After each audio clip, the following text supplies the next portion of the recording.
Shalom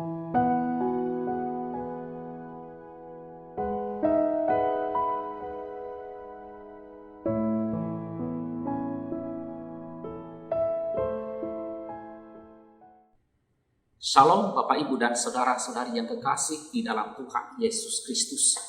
Kita bersyukur kepada Tuhan, kita masih diberikan nafas kehidupan dan juga dipelihara, ditopang hari lepas ke sehari. Kalau kita masih ada, semua berasal daripada Tuhan. Dan marilah kita selalu bersandar kepadanya, selalu bersekutu dan merenungkan firman Tuhan. Dan marilah kita memulai dengan doa. Bapa kami yang bertata di dalam kerajaan surga, Allah yang Maha Kuasa, Allah yang mengasihi kami bersyukur lagi kepadamu Tuhan.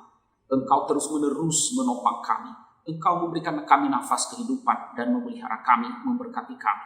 Terima kasih Tuhan, kami bersyukur dan terus bersyukur untuk seluruh keberadaan kami. Ya Tuhan, pada pagi hari ini kami mohon kiranya Tuhan menolong kami di dalam persekutuan dan merenungkan firman Tuhan. Kiranya Tuhan layakkanlah kami oleh darah Tuhan kami Yesus Kristus, dan kiranya dengan kuasa kudus kami mampu mengerti firman-Mu dan juga dimampukan untuk hidup melakukan firman-Mu. Tolonglah kami, di dalam nama Tuhan Yesus kami berdoa dan bersyukur. Amin. Bapak Ibu dan saudara-saudari yang kekasih di dalam Tuhan Yesus Kristus, firman Tuhan yang akan kita renungkan pada pagi hari ini saya ambil di dalam Lukas pasalnya yang ke-8 ayat 22 sampai dengan 25. Firman Tuhan berbunyi demikian. Angin ribut diredakan. Pada suatu hari Yesus naik ke dalam perahu bersama-sama dengan murid-muridnya, dan ia berkata kepada mereka, "Marilah kita bertolak ke seberang danau." Lalu bertolaklah mereka. Dan ketika mereka sedang berlayar, Yesus tertidur. Sekonyong-konyong turunlah taufan ke dalam danau, sehingga perahu itu kemasukan air dan mereka berada dalam bahaya. Maka datanglah murid-muridnya membangunkan dia. Katanya, Guru, kita binasa." Ia pun bangun, lalu menghardik angin dan air yang mengamuk itu. Dan angin dan air itu pun reda dan danau itu menjadi teduh. Lalu katanya kepada mereka, "Di manakah kepercayaanmu?" Maka takutlah mereka dan heran. Lalu berkata seorang kepada yang lain, "Siapa gerangan orang ini, sehingga ia memberi perintah kepada angin dan air, dan mereka taat kepadanya?" Demikianlah firman Tuhan yang kita renungkan. Bapak, Ibu, dan saudara-saudari yang kekasih di dalam Tuhan Yesus Kristus, perahu yang ditumpangi oleh Tuhan Yesus diombang-ambingkan oleh badai yang mengamuk, yang menerjang perahu mereka, dan para murid dibuat ketakutan, mereka menjadi panik.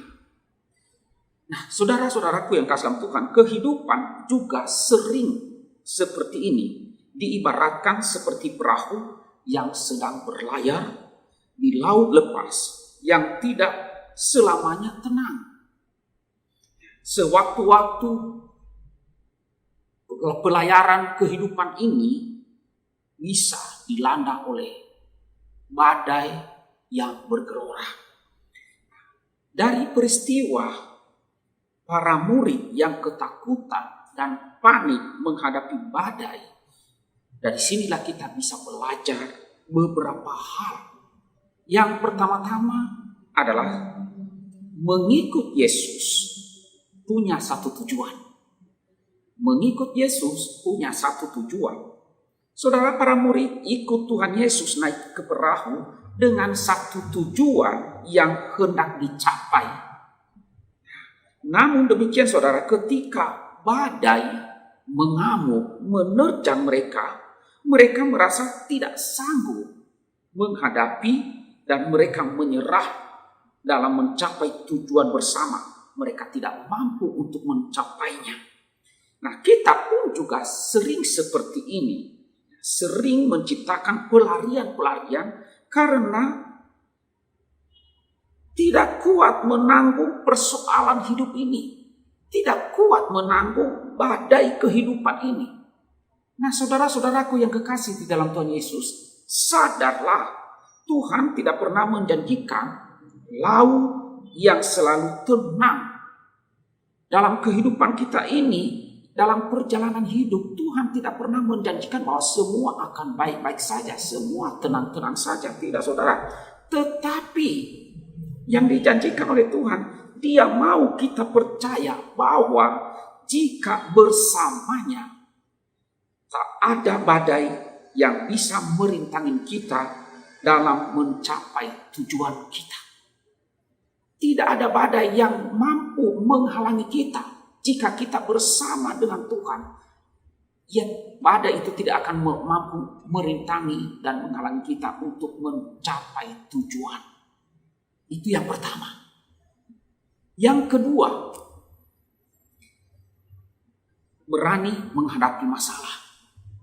Saudara, di dalam perjalanan itu, Tuhan Yesus memilih untuk tidur. Tidak seperti biasanya, saudara, yang seringkali diceritakan Tuhan Yesus itu selalu berada di depan dan selalu terjaga. Ini dapat ditafsirkan bahwa Tuhan Yesus mau supaya kita sadar sebagian besar masalah dalam hidup ini tidak bisa selesai dengan sendirinya. Membiarkan masalah dalam hidup ini tidak bisa selesai dengan sendirinya.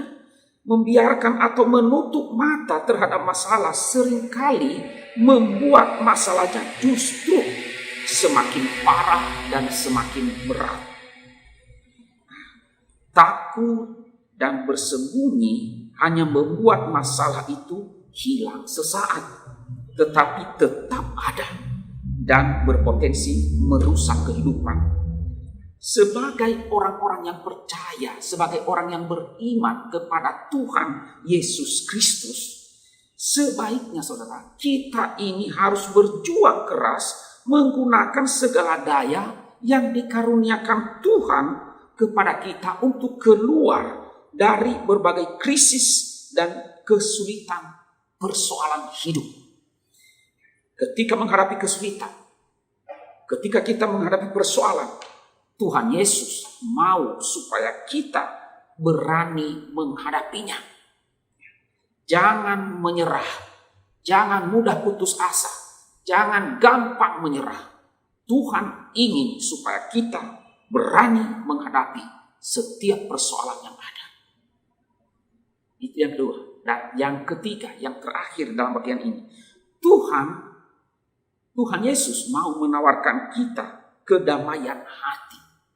Nah, saudara, tak ada kehidupan yang bebas dari masalah. Tidak ada kehidupan yang selalu mulus, tidak ada persoalan, tidak ada sakit penyakit. Tidak ada, saudara. Walaupun laut bergelora, hidup ini punya banyak masalah. Hati kita hendaknya tetap tenang dan damai. Kita bisa tetap bersukacita dan bersemangat menghadapi beragam gelombang hidup karena Tuhan Yesus ada di dalam perahu menemani kita. Tuhan Yesus ada bersama-sama dengan kita. Itu alasan satu-satunya kenapa kita harus tetap damai, tetap tenang. Karena apa? Ada Tuhan bersama dengan kita. Kehadiran dan penyertaan Tuhan itu sumber ketenangan hati kita, tempat bersandar paling nyaman di saat kita didera berbagai gelora hidup, berbagai kesulitan hidup. Tuhan Yesus ada bersama-sama dengan kita. Bersama Tuhan Yesus, hati kita tetap tenang, hati kita damai, walaupun di tengah badai yang mengamuk betapa dahsyatnya sekalipun. Bapak, Ibu, dan saudara-saudaraku yang kekasih di dalam Tuhan Yesus Kristus, kiranya renungan firman Tuhan yang singkat pada hari ini menguatkan, meneguhkan iman kita untuk benar-benar menyerahkan dan mempercayai Tuhan kita Yesus Kristus dan selalu ingin bersama-sama dengan Dia setiap harinya. Amin. Mari kita berdoa. Tuhan Allah Bapa kami yang bertata di dalam kerajaan surga, kami bersyukur kepadamu ya Tuhan, kalau pada pagi hari ini Engkau kembali meneguhkan akan iman kami melalui pelajaran firman Tuhan, pengalaman para murid bersama-sama dengan Tuhan ketika menyeberang danau yang tiba-tiba dan sekonyong-konyong dilanda oleh badai yang dahsyat sampai perahu-perahu itu hampir tenggelam. Tetapi karena Engkau ada bersama-sama dengan mereka, dengan percaya kepadamu, Engkau pun memberikan kedamaian, Engkau pun memberikan jalan keluar, dan sehingga sampai kepada tujuan di mana tadinya apa yang diharapkan.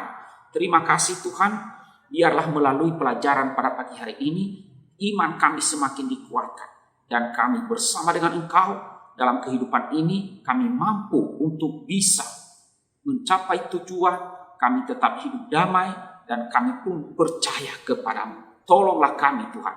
Berkatilah seluruh jemaat-Mu GP Kris Pangkal Pinang secara khusus dan semua orang-orang yang percaya kepadamu. Kuatkanlah iman dan tolonglah setiap jemaat dalam perjuangan, bekerja, berusaha. Kiranya Engkau Tuhan menyertai dan memberkati pekerjaan usaha.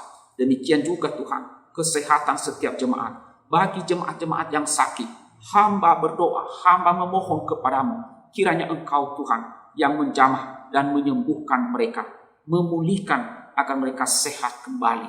Jemaat-jemaat yang sudah tua, lanjut usia, kiranya Tuhan berikan mereka kekuatan, penghiburan, agar hati mereka selalu tertuju dan berpengharapan di dalam Tuhan.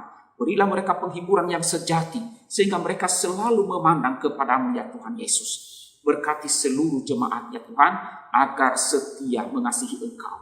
Berkatilah bangsa kami Indonesia secara khusus di dalam menghadapi bencana alam, baik saudara-saudara kami yang ada di provinsi Nusa Tenggara Timur. Tuhan tolonglah kiranya, berkatilah pemerintah pusat maupun daerah di dalam membantu mereka yang telah mengalami bencana, maupun seluruh masyarakat Indonesia untuk juga mendukung dan bergandeng tangan untuk membantu saudara-saudara kami yang terkena bencana. Demikian juga saudara-saudara kami di Jawa Timur secara khusus di Kabupaten Malang, kiranya Tuhan yang menolong. Beberapa waktu lalu juga mengalami gempa dan banyak kerusakan. Kiranya Tuhan juga yang menolong sehingga pemulihan di situ juga bisa dipulihkan. Tolonglah pemerintah kami Tuhan. Berkatilah Bapak Presiden Joko Widodo dan juga Bapak Ma'ruf Amin serta jajaran pemerintah pusat, para menteri dan jajaran pemerintah daerah, provinsi hingga ke desa-desa. Kiranya Tuhan berkati semuanya. Terima kasih ya Tuhan, berkatilah bangsa kami Indonesia. Berilah damai-Mu, berilah pertahankanlah bangsa ini agar bangsa ini tetap berdiri kokoh, Republik Indonesia tetap ada. Terima kasih ya Tuhan. Inilah doa kami di dalam nama Tuhan Yesus. Kami berdoa dan bersyukur. Amin.